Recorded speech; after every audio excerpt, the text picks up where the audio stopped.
Bulan lepas, Vivo Malaysia dah melancarkan Vivo V20 dan juga Vivo V20 Pro, dan kedua-dua model ni boleh kata agak kontroversi jugalah sebab kedua-dua spek dia lebih kurang sama. Dengan beza hanya RM400, kita hanya dapat extra selfie camera, HDR10 display dan juga better chipset, which is susah lah nak bezakan antara kedua-duanya. Assalamualaikum dan selamat sejahtera. Anda bersama saya Syafiq di Direct D Media. Ingat tak korang, sebulan sebelum tu Vivo dah melancarkan Vivo V20 SE dengan spesifikasi yang nak kata rendah taklah juga, tapi lebih menjimatkan lah senang cerita. Dan baru-baru ni ia dah lancarkan warna yang baru iaitu Aquamarine Green. Ini dah. Secara jujurnya saya memang suka dengan warna baru dia ni. Dia macam special sikit lah sebab ada biru-biru sikit, ada ungu-ungu sikit. Memang ngam lah dengan clear case yang dibagi sekali dalam kotak tu. Barulah boleh show off sikit warna dia ni kan.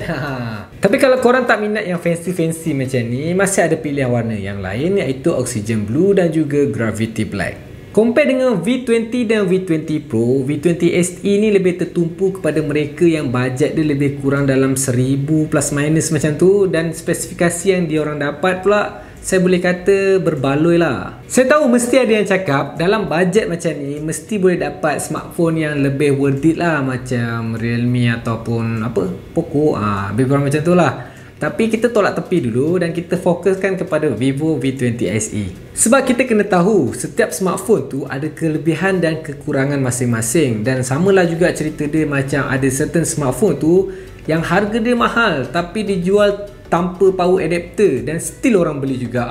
Macam tu lah. Design V20 series ni dia lebih kurang sama je ketiga-tiganya, dan spek untuk V20 SE ni dia boleh tahan jugalah 8GB RAM, 128GB storage, triple camera. Cuba kita tengok bahagian hadapannya dulu. Design flat screen dia memang sesuai dengan saiz dia iaitu 6.44 inch, dan bezel dia pun nampak nipis kecuali pada bahagian bawah dia, dan bahagian atas tu ada cutting untuk selfie camera yang menggunakan water drop design.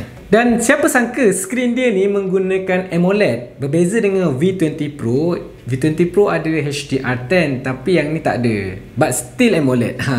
AMOLED ni dia lebih baik lah daripada LCD. Dia bukan saja membuatkan gambar tu nampak lebih sharp, dan ia juga menjimatkan bateri sebenarnya. Dengan FHD plus resolution, kalau layan YouTube ke Netflix ke atau apa saja, memang sedap lah mata memandang. Bukan saja design dia ni nampak premium, tapi dia punya berat pun just nice lah. Kalau pegang tu memang rasa solid. Penggunaan satu tangan pun memang selesa lah. Ditambah pula dengan matte texture pada bahagian belakang dia ni, so kalau pegang tu memang rasa selesa lah. Tapi saya nasihatkan korang gunalah casing yang dibagi dalam kotak tu, sebab kadang-kadang tu dia rasa licin lah. So untuk mengelakkan terjatuh ke apa, better korang pakai casing tu lah. Apa orang cakap? Better be safe than sorry. Macam tu lah. Feature basic seperti 3.5mm audio jack masih lagi dikekalkan, dan ada extra slot juga untuk memory card untuk lebih storage. Dan benda ni bagus sebenarnya, cuma mungkin ada yang lepas pandang. Macam audio jack, andai kata korang nak video call ke ataupun korang nak main game online ke, korang boleh guna je apa-apa earphone, janji ada 3.5mm audio jack. Kalau korang nak main game sambil charge pun senang. Macam extra slot pula, korang mesti ada at least satu lah micro SD card kan, yang korang guna daripada phone yang sebelum ni, yang apa orang cakap tersimpan 1001 kenangan. Jadi korang boleh guna balik dalam ni, tak perlu nak simpan lagi. Andai katalah akan datang korang nak upgrade phone pun senang kalau korang nak transfer file, tak perlu lagi nak menggunakan PC kan. So senang cerita, carilah smartphone yang support micro SD card macam Vivo V20 SE ni. Second thing yang saya nak highlightkan, yang saya rasa feature yang ramai orang ambil berat juga, iaitu kamera. Of course kita nak smartphone tu mampu untuk tangkap gambar yang cantik, even ianya bukan flagship. Kebanyakan mid-range smartphone pun dah boleh menghasilkan gambar yang cantik. Dan kalau korang nak extra features, korang bolehlah jump into flagship. Tapi yelah, cantik tu kan subjektif. Mungkin cantik pada saya tapi tidak pada mata orang. Mari kita tengok lens yang ada pada Vivo V20 SE ni. Design kamera dia lebih kurang sama macam standard smartphone yang lain dengan konsep triple camera. Lens utama dia menggunakan 48 megapiksel, which is kecil sedikit berbanding Vivo V20 dan juga V20 Pro yang menggunakan 64 megapiksel. Walaupun begitu, aperture Vivo V20 SE ni lebih rendah dengan f1.8. Biasanya kalau aperture rendah ni, kamera dia better kalau tangkap gambar low light, tapi it depends lah dengan software dan juga hardware smartphone tersebut. So far gambar V20 SE ni pada saya dah cukup cun dah. Kalau korang nak post dekat IG tu dah boleh terus post, tak payah nak edit-edit. Macam saya ni memang tak rajin nak edit-edit. Asalkan gambar tu tak pecah, gambar dia sharp, message dia sampai, it should be nice lah. Kalau subjek tu terlalu besar sampai korang dah ke belakang pun masih tak muat dalam satu frame tu, korang boleh guna mode ultra wide. Dengan 8 megapiksel, aperture f2.2 plus ada autofocus. Tak semua ultra wide ada autofocus, so this one of good feature lah. Sebab macam saya sendiri, kalau gunakan ultra wide tu, asalkan gambar tu muat dalam satu frame tu dah cukup lah. Tapi bila ada autofocus ni, kita boleh fokuskan subjek utama kita tu dengan lebih baik, sama ada gambar landscape ataupun gambar architecture. Barulah nampak lebih pro kan. Dengan lens yang sama ni juga, korang boleh menggunakan mode yang lain. Kalau korang lebih berminat untuk tangkap gambar serangga, gambar bunga ataupun subjek yang lebih kecil, Vivo V20 SE ni ada mode makro yang sesuai untuk korang. Ia boleh tangkap gambar dengan lebih dekat dan lebih sharp instead of korang menggunakan main camera dia. Selalu masalahnya susah nak fokus. Jadi dengan mode makro ni, it should be no problem lah. Kalau korang lebih cenderung dengan gambar yang ada bokeh macam saya, korang boleh menggunakan bokeh mode yang ada pada Vivo V20 SE ni. Terima kasih kepada 2 megapiksel depth lens dia ni, gambar bokeh tu nampak lebih bokeh lah senang cakap. Even portrait mode pun dah okey, cuma yang ni dia lebihkan lagi lah efek tu untuk nampakkan lebih dramatik mungkin.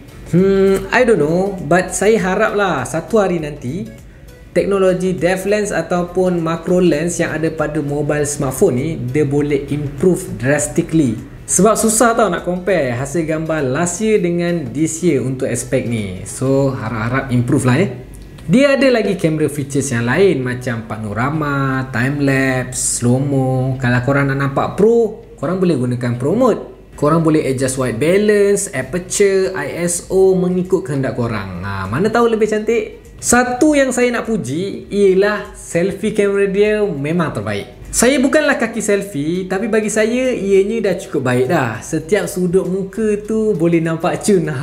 Tapi bukan saya lah, orang lain. Kalau korang lebih berminat dengan video, V20 SE ni boleh record video 4K dengan 30 fps. Kalau korang nakkan 60 fps pun boleh, just tukar mode kepada 1080p.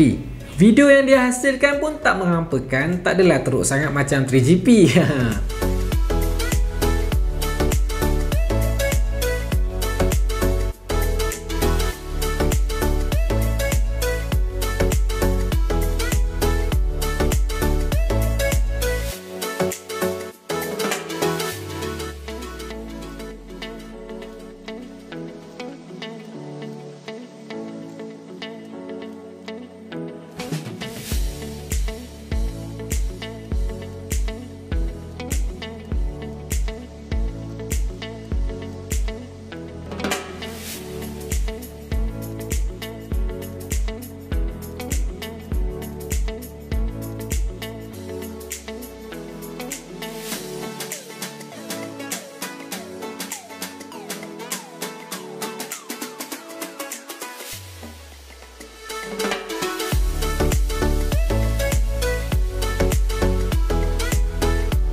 Kalau korang jenis suka tangkap gambar, suka explore benda-benda yang baru, suka buat vlog, suka edit dekat telefon, korang mesti memerlukan bateri yang tahan lama. Apa yang saya suka pasal bateri dia ni ialah ianya lebih besar berbanding V20 dan juga V20 Pro, iaitu 4100 mAh, dan ia juga support 33W Vivo Flash Charge 2.0. Kombinasi bateri dan power adapter termasuklah dengan USB Type-C kabel yang ada dalam kotak tu, ianya mampu untuk charge daripada 0% ke 62% dalam masa hanya 30 minit sahaja. Impressive! Ini bermakna dalam masa kurang 1 jam smartphone korang dah sedia untuk digunakan. Kalau saya personally memang sukalah dengan phone yang support fast charging ni, tak perlu tunggu terlalu lama untuk cas. Kalau korang ambil kira battery health apabila menggunakan smartphone, ia ada power saving features yang mana korang boleh control power consumption of apps yang digunakan oleh smartphone korang. So korang boleh dapat battery life yang lebih baik. Kalau korang perasan, bila korang charge tu, ia akan ada charging animation. Kalau dia ada tulis flash charge, barulah korang boleh dapat speed yang korang mahukan. Okey, apa yang kurang pasal bateri dia ni ialah ianya tiada wireless charging. Yelah, mid-range smartphone, apa yang kita boleh expect? Even yang Pro pun tak ada, takkan yang ni tiba-tiba ada, macam pelik pula kan? So, apa yang saya boleh rumuskan dekat sini? Saya rasa dengan harga 1199, Vivo V20 SE ni adalah mid-range smartphone yang ok based on specs yang dibagi. Tak dinafikan juga, dalam sekitar harga macam ni, banyak pesaing kat luar sana tu yang membuatkan Vivo V20 SE ni mungkin susah sikit lah nak lebih menonjol. Tapi dengan kekuatan Vivo daripada segi kamera dia, saya rasa itu bukanlah satu isu kerana Vivo sendiri dah ada peminat dia yang tersendiri, seperti peminat Samsung ataupun Xiaomi. Kalau korang nak cuba sendiri Vivo V20 SE ni, korang boleh dapatkan je kat mana-mana cawangan DirectD yang berdekatan ataupun lebih senang korang layari je www.directd.com.my. Memang confirm original, buat apa nak risau lagi? Kasih thumbs up sikit kalau korang suka dengan video kali ni, dan jangan lupa juga untuk subscribe channel DirectD Media dan tekan butang loceng kat sebelah dia tu untuk ketahui update yang terbaru. Itu sahaja daripada saya. Stay safe and see you in the next video. Adios.